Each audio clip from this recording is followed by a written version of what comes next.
Here is absolutely everything Trump did this week. Number 1, he glazed the hell out of Zoran Mamdani in the Oval Office. There is absolutely nothing that could have prepared me for this. Zoran Mamdani, the new mayor of New York City, was set to meet with Donald Trump this week because they usually meet with the president after they get elected. And obviously, these two guys do not like each other. Zoran had called Trump a fascist in the past. Trump had called Zoran a communist and asked for him to be deported to Uruguay. So, you know, I was interested to see how this meeting was gonna go. But it turns out they fucking love each other. He said Zoran was gonna do a great job as mayor, said he would be very comfortable living in New York City now, and even said that he changed some of his views after talking to Mamdani. What the hell did this guy say? Trump has never smiled at a woman like this in his life. He is experiencing straight euphoria in this photo. And then after the meeting, he started posting photos of the guy like a dream stand would on Twitter in 2020. Like, Trump isn't even in this photo. This is just a picture of Zoran Mamdani. Trump is in love with this guy, bro. These two need to get a room. Seriously. Melania is probably sleeping in a different room in the White House with some aide anyway, okay? They should just start going ham,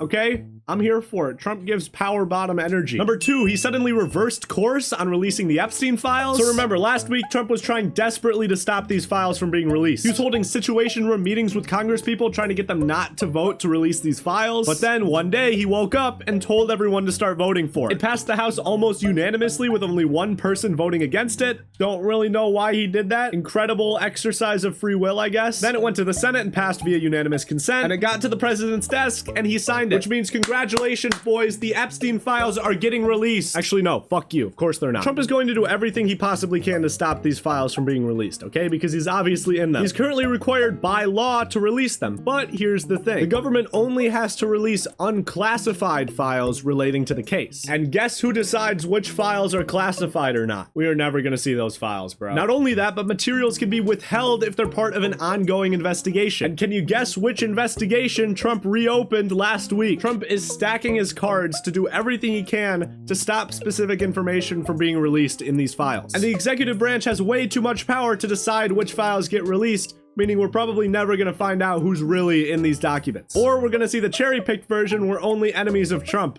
are seen in these files. He's gonna release them, he's gonna say we found who's on them, it's just Democrats, and they're gonna shred the rest because, you know, that's what they do. I'd love to join the lib wagon on this one and be excited for these files getting released, but I don't see anything to be excited about here, man. He's gonna stop these files from being released if it's the death of him. And even if he doesn't, he's probably just gonna say it's a Democrat hoax, and that's good enough for 40% of the country now anyway. Number 3, he officially canceled the October jobs report. Last week, the White House floated the idea of canceling it, and now they've officially confirmed it, meaning the Chinese century has officially begun. Let me ask you this. If the economy was good, why wouldn't they be releasing this? Oh, well, the shutdown stopped them from being able to gather a ton of information. Shut up, you're an idiot. The BLS, which is in charge of gathering this data, has been funded in every other shutdown in US history. In every other shutdown, they've been able to gather their data no problem without any interruption. The only time anything was ever affected was in 2013, when a shutdown delayed the jobs report by a couple of weeks. And even then, it was only delayed. We got the data eventually and everything was fine. So why was the BLS shut down this time? Well, let me tell you this. In October, we saw an insane spike in corporate layoffs. Amazon, UPS, Paramount, Target all had massive layoffs in the month of October. According to other data, over 153,000 people were fired in the month of October. That makes it the worst October since 2003 and makes this year the worst year for layoffs since 2009. And when the data starts saying since 2009, that's bad. Now, I'm not alluding to this being a big conspiracy where the BLS was shut down on purpose to give these corporations time to fire a ton of employees without it being represented in the data. I'm telling you it's one. The government defunded the BLS on purpose to give these companies time to lay off employees, all without a huge panic happening as the data comes in from the jobs report. They're trying to cover up the fact that the economy is nowhere near as good as it seems. And this is all coupled with the fact that they have delayed the November jobs report 2 weeks to December 16th. They are just trying to buy time, okay? That's all they're doing right now. AI is replacing hundreds of thousands of jobs. The Federal Reserve has no idea what it's doing because it has zero data. And the companies propping up our stock market are circle jerking each other with money from OpenAI that doesn't exist. OpenAI has $1.4 trillion of loan obligations and is making almost no money. In order for these companies to drive a profit by 2030, they would need almost $35 a month from every iPhone user in the world and over $180 a month from every Netflix user in the world. We are cooked. Do you understand? The government released the September jobs data because they know it looks good, canceled the October jobs data because they know it looks bad, and pushed back the November jobs data to buy themselves more time. This shit cannot go on forever. It feels like we've been reaching the end of the treadmill every month for the last like 2 years. And this isn't investing advice, but I've taken everything I have out of the stock market. I'm all in on McDonald's, Costco, fucking Waste Management, okay? Anything that even touches Nvidia, I'm gone from. Because Nvidia had like the best earnings report they possibly could have had this month, and the stock market was still down by the end of the day. We have reached levels of expectation for these companies that are literally impossible to hit, and they would need an astounding amount of money to actually make a profit. And so far, the only way it is profitable is by replacing human workers, which means layoffs still happen. So even if they do drive a profit, the economy's still gonna get worse because people aren't gonna have jobs. So in summary, everything's cooked and we're all gonna die. Number 4, he took more steps to dismantle the education department. Listen, okay, in the United States, test scores have been plummeting. Math scores are down. Reading scores are down, okay? The amount of game I get at bars is down. Something needs to be done to fix this problem, or else we're gonna get cooked by all the Chinese students overseas who could do my calculus homework faster than the US can wire money to Israel. But luckily, our great leader has the solution, and it is to completely demolish the part of our government that handles education.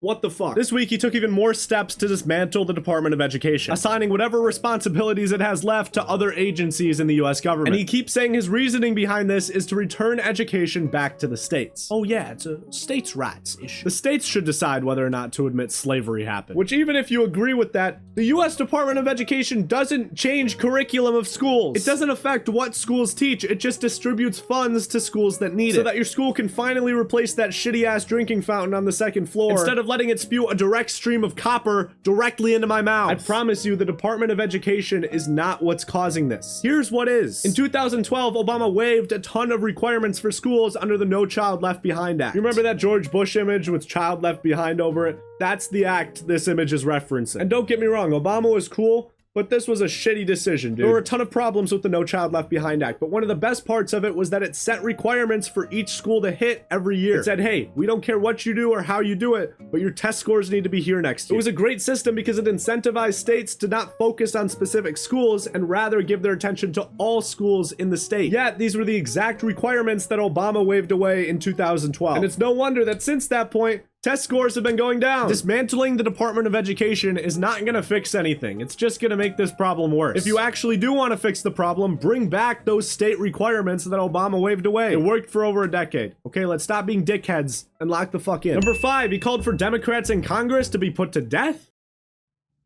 What the fuck? So a few Democrats made this video where they told US service members to refuse illegal orders if they know they're illegal, which is a completely normal thing to do. It's required under US law for a soldier to refuse an illegal order. Like if the military tells you to mow down a ton of civilians, you're supposed to say no?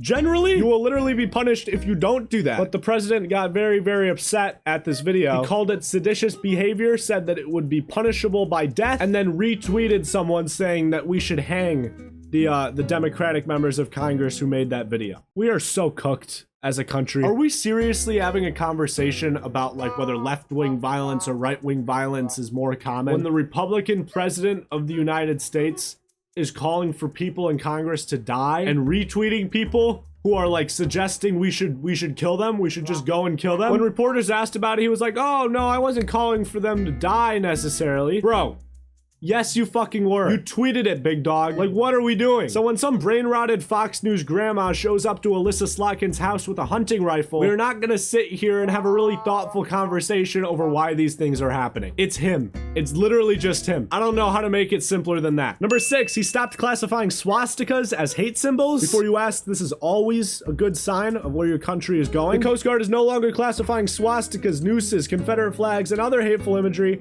as hate symbols. They're now calling them potentially divisive. Yes, potentially divisive. I agree. The emblem of the Nazi Party of Germany is definitely a little divisive. Who supports this? Like, what is the approval rating of the Nazi Party in the US? Oh shit.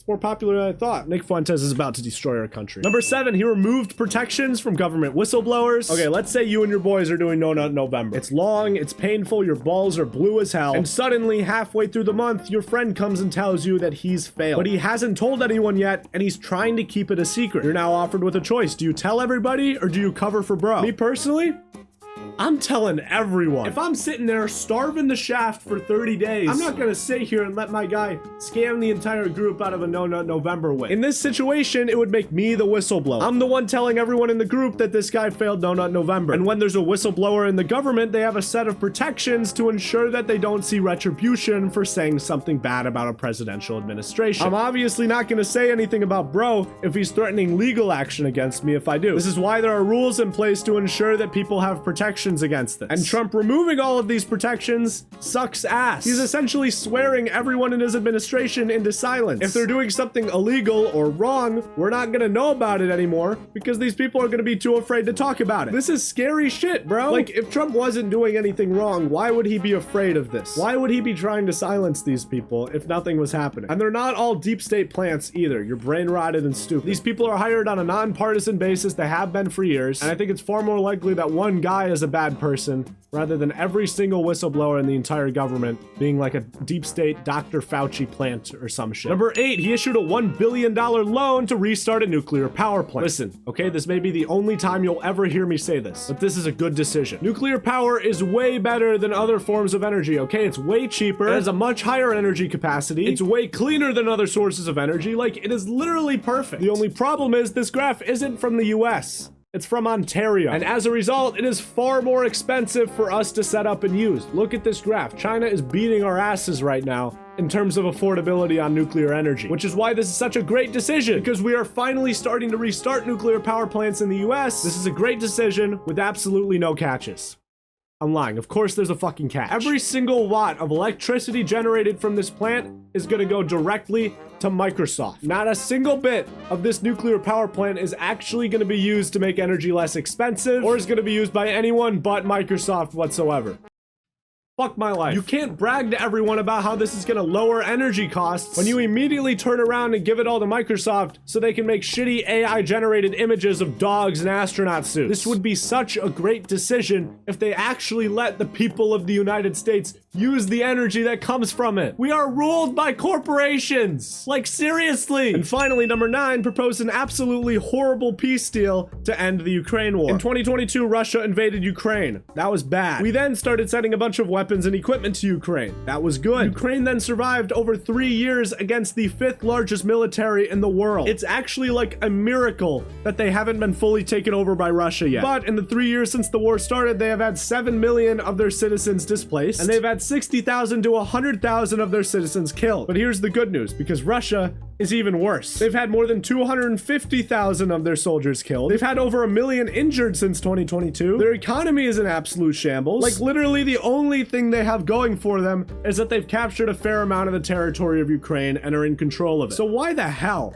are we giving Russia so many of the concessions in this deal? They have to give up almost all of the territory that Russia has taken. They have to cap the size of their military to less than half what it was before. Both sides are granted full amnesty for many war crimes that were committed. And the only thing Ukraine gets in return is like a vague security guarantee against Russia, which Russia can shit all over whenever it feels like it. This sucks, man. The backlash has been so bad on this deal that Trump has had to come out and say that it isn't final and then he's gonna keep working on it. Because this is actually like an all-timer, terrible, terrible piece deal. This guy is obsessed with just making deals. He doesn't care what's in them. He just wants the headline Trump ends Ukraine war and doesn't give a fuck what happens to Ukraine after it. Okay, now for Trump's court verdicts this week. A judge found a ton of missteps in the charges Trump's brought against James Comey. Trump absolutely hates this guy. He was his prior FBI director. Like, Trump would actually beat this guy to death if he was standing in front of him. So obviously, Trump has been pressing the Justice Department to bring whatever charges it can against him. And in order to indict him like they did a couple months ago, they had to take a couple shortcuts. And those shortcuts